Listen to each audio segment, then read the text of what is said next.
So, you want to write a feature-length screenplay that doesn't suck. I have some ideas about this. My name is Ryan Barton-Grimley, and this is How to Write a Screenplay That Doesn't Suck, Part 1. Let's get to work. Greetings and salutations. If you know what that's from, please comment down below and I will shout you out at the end of the next video. I'll give you a couple hints. Some of the characters play a fancy garden sport. It was also a dark comedy about surviving high school, and its title rhymes with leathers? Is that a word? I don't know. Comment down below. Anyway, welcome back if you're returning, and welcome if you're new. So, how to write a screenplay that doesn't suck, part 1. Wait, it's that simple? There's one answer? Oh, no. Let me be clear. There are going to be a lot of parts to this because there are so many ways to write a screenplay that sucks. So many. Trust me when I say I've done all and/or most of these. It is a constant battle for me, and I believe it's a constant battle for all writers. And I've written 50 plus screenplays and gotten 5 movies in the can. It's still a battle, guys. Let's start with the first step I think you should focus on to make sure your feature-length screenplay doesn't suck. Finding a great idea. So let's start by dividing this into a few different parts to make it easy and keep it simple. 1. Definitions. What defines a great idea for a feature-length screenplay? I have my own very specific and detailed personal idea about what that is, and I think it's going to be very, very helpful for you. 2. Things not to do when it comes to picking ideas for a feature-length screenplay. We'll talk about cynicism, we'll talk about gaming the system, and why you should never do that because it never works. 3. How to find ideas for feature-length screenplays, like how the heck do you do that? How do people do it? 4. How to finally pick that idea to start writing. That most importantly will not sap your time or your energy, because we all know there's only so much of that. Alrighty, number 1, definitions. What defines a great idea for a screenplay? It's time for a personal disclaimer here. This is obviously all my idea and my opinion, but I think it may be helpful. In my opinion, a great idea for a feature-length screenplay should have a crystal clear protagonist, antagonist, conflict, tone, and genre. There should be no confusion here. Crystal clear, baby. I would add these notes to that. Obviously, you can have multiple protagonists. You can also have multiple antagonists, and neither needs to be human or even alive. Could even be a concept, theoretically. Examples of that could be nature. Right? Nature could be the antagonist. Someone's judgment of their own past, that could also be the antagonist or the thing they fight against. A great idea for a feature-length screenplay should also have some real depth. It should go beyond just a single one-note joke or gimmick. It must also have real stakes built in so that the reader and/or audience immediately cares. Regardless of genre, you need that audience and/or reader to really care right away. It's got to be built in. And if you pull that off in your idea from the very beginning, you can literally get away with murder. A great idea for a feature-length screenplay should also feel, and this is very important, it should feel super duper personal to you. You should really feel this because it will make it easier to write. You will get it emotionally and technically, and it will automatically have that air of authenticity from the idea stage. Very important. A great idea for a feature-length screenplay should also motivate you to get you out of the bed early in the morning so you write like the wind, and get you to stay up late like a night owl just to finish. It should have that kind of personal gravitas built into it. If you're choosing random things to do instead of write, you're writing the wrong idea and you need to move on. Trust me, I've been there with great ideas, I thought, and I just couldn't write them. I encountered a lot of resistance, and that's how I knew it was the wrong idea. And after going through it a few times, I just moved on to a new idea. The bottom line is you've got to really want to write this idea. It's a lot of work, so it may as well be the one you really love. So obviously, none of my definition has anything to do with what we traditionally think of as good or bad, commercial, non-commercial. It's got nothing to do with that. My idea of what makes a great feature-length screenplay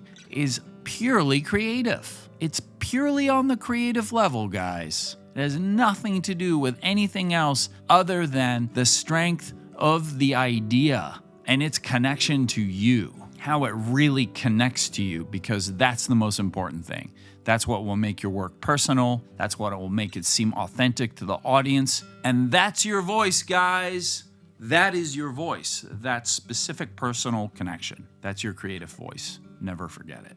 Again, this is just my personal definition of what makes a great idea for a feature-length screenplay. If you hold on to this idea, if you use it as a guide, you can't go wrong. I think if this is your starting point, you're starting from a great place. Number 2, things not to do when you're trying to pick ideas to write a feature-length screenplay. Let's talk about cynicism and trying to game the system. And by gaming the system, I mean trying to pick something that you think will be super duper commercial. It never works because trends change. Everything changes, and it takes so long to write a screenplay and or sell it and turn it into a movie that by the time you get there, it's not hot anymore. Whatever the trend was has already passed. It's impossible. All you can do is write really good personal stuff that other people will connect to. That's universal and it's timeless. That's all you should focus on. And this is also why it's important to write so much, because the more opportunities you have to write a screenplay, the more opportunities you have to potentially on accident hit a trend, because that's far more likely than you trying to do it cynically by gaming the system. Trust me on this. Also, you don't want to be seen or think of yourself as a creative manipulator, because you'll actually know deep down what you're doing, and I believe that will be creative death for you. The one time I tried it, it definitely was for me, and I know a lot of other writers have said the same thing, so I imagine we're all probably pretty close to being right here. Really write what you truly love. Write about what your real interests are, because that will ring true. And then try to make that more universal to a bigger audience. It takes too long to write and to make movies for jumping on the trend train to ever really work out. Let me give you an example of how you could go through this process, have all the great intentions, and then it still won't work out. And then one great example of how it truly did. Imagine if at the end of 2019, you had this amazing idea for writing a pandemic-themed thriller or horror or romantic comedy, whatever you want to call it. It doesn't really matter what genre it was, because we then went through a worldwide pandemic. This thing would have the kiss of death. It wouldn't matter how good it was, so you would have an awful time trying to sell that and or get it made, and it would have nothing to do with your intentions. That is an example of how you cannot game the system. Here's another example of how you cannot game the system and things totally work out sometimes. The feature film Palm Springs that's on Hulu right now is a great example of how this can work out. I heard an interview with the writers. They wrote a light-hearted take on Groundhog Day with kind of a positive, life-affirming ending. And wouldn't you know it, that just happened to be the biggest hit at the beginning of the pandemic, because we all, as an audience, felt like we are reliving each day, and we also wanted a positive, kind of life-affirming ending because things were so grim. Just write what you love. It may work out, it may not. Just keep writing a lot. But don't try to be cynical, because it never works. So in those two examples, you can see that even with the best intentions, things may or may not work out. If you'd written the pandemic movie, no matter how good it was, people wouldn't want to read it or see it. It's too soon. Maybe in 10 years, you know what I mean? And if you'd written this nice, lighthearted, Groundhog Day-esque romantic comedy where time is just on a loop, like we've all felt for the last year, then you'd be in the money. And there's no way to predict either one. So don't be cynical and don't try to game the system. Number 3, mining ideas.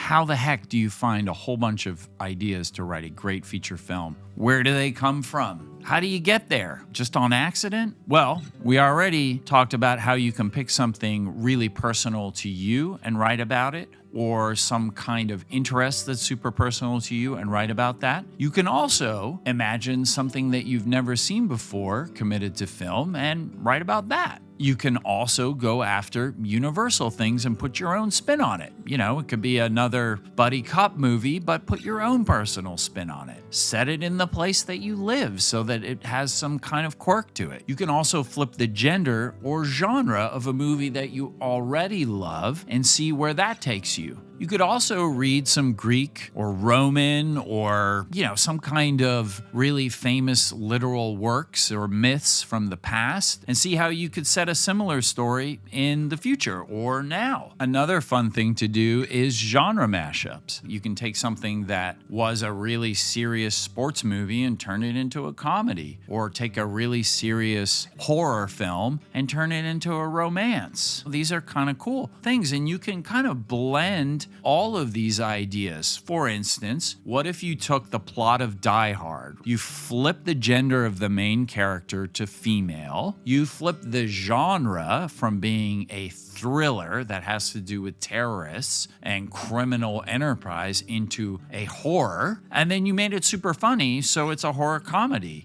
You could have Die Hard with demons. Now we're talking. That's a movie I would like to see. With a female lead character who's strong and funny and a wise ass, saves the world, or at least Nakatomi Towers from demons? I mean, come on, this is fantastic. Maybe I should write that.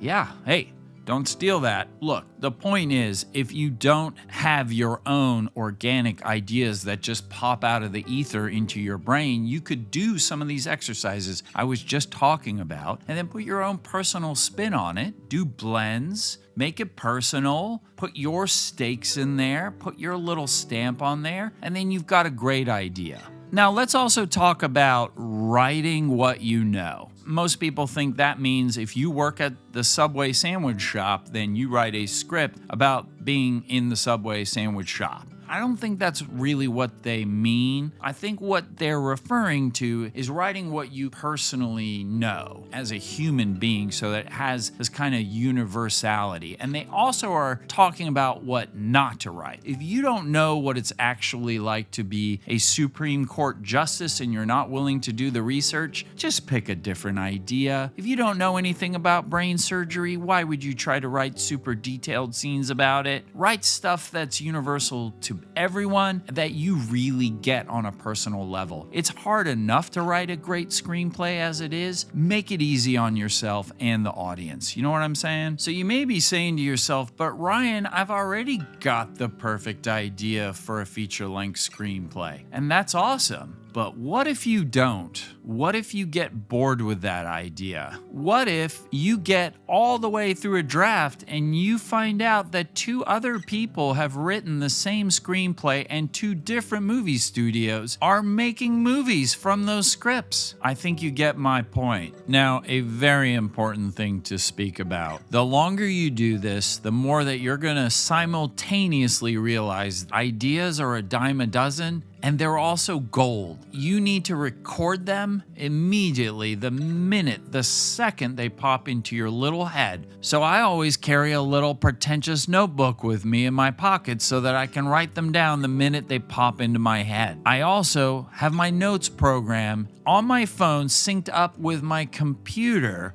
so that they share information there in both places. And here's the thing, you're going to have a lot of ideas the longer you do this. You don't know which one might be the thing. You might think one is the best thing ever, and then you'll go through the prep process and be like, oh, it wasn't, but if I put those other 3 ideas I had that were little snippets together, that's a great film. Number 4. Picking an idea to actually start writing. How do you know which one is the right idea? Well, first of all, you need to make sure this idea is for an actual feature-length script and not a series. If it is centered around a character or a few characters and their specific single-use journey, like they go from here to there, they need to accomplish this thing. That's a feature. If it's a world or a setting, like, oh, wouldn't it be funny to tell a story in the world of Garbage Men?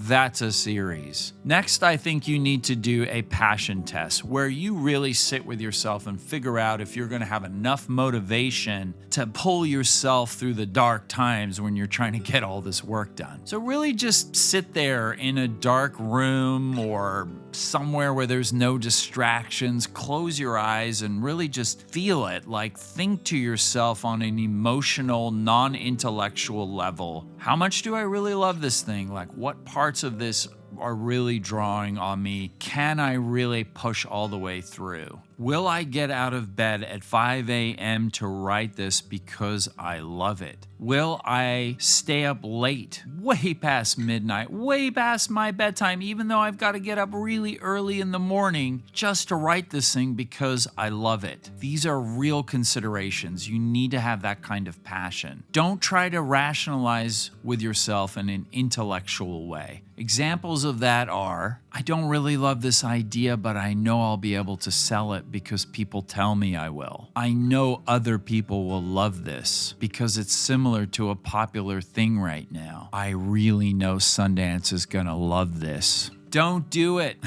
Just don't do it. You're just messing with yourself, playing a mind game with yourself. That's not what's important. Your own personal passion is what's important. What's important is you need to love it. That is the most important thing. Spend that time really figuring that out for yourself. Lastly, you need to put all of these story ideas that you love through some kind of testing process, almost like a story scientist, so that you can really see for yourself if they have the legs, if they have enough information, enough meat to really sustain a feature-length screenplay and story. You can't be 100% sure, but you can really test this. The first step is you run your ideas through a whole bunch of logline exercises. What's that, you say? You don't know what a logline is? Well, that's going to be in the next video. That is exactly how I've always done it. And let me tell you, you quickly see where the rubber meets the road. And the reason you want to go through all of this work is to save yourself time, effort, heartache, minutes, hours, days, weeks, months, years of writing for nothing. That can be so disheartening as an artist, as a creative. So don't put yourself through that. You don't want to waste time going down the wrong road. You don't want to waste time writing stuff that you're just going to abandon. You don't want to feel bad about yourself as a creative. It's so toxic. Don't do it. And most importantly, you want to do the one thing that most creatives and most writers do not do, is you want to finish. You can set yourself up for success by picking the right, the best, the greatest idea for a feature-length screenplay. You can do it ahead of time. You can set yourself up for success, guys, by just doing this legwork. Trust me. That's all I got. I hope it helps you pick a great idea for a feature-length screenplay. I hope it sets you on the right path. That's why I'm doing this, not for myself, for you. So next up, log lines. We're going to go through a bunch of exercises and structures, and I'll guide you through the whole process, and you can test all those ideas, so get some together. If you have any questions, leave them in the comments below. I'll do my best to answer them. And again, thanks so much for tuning in. Hit that subscribe button if you haven't. Hit the like button. Share this with somebody who might love it. Use it however you want. Take it or leave it, man. Either way, I'll see you in the future. Take care, guys.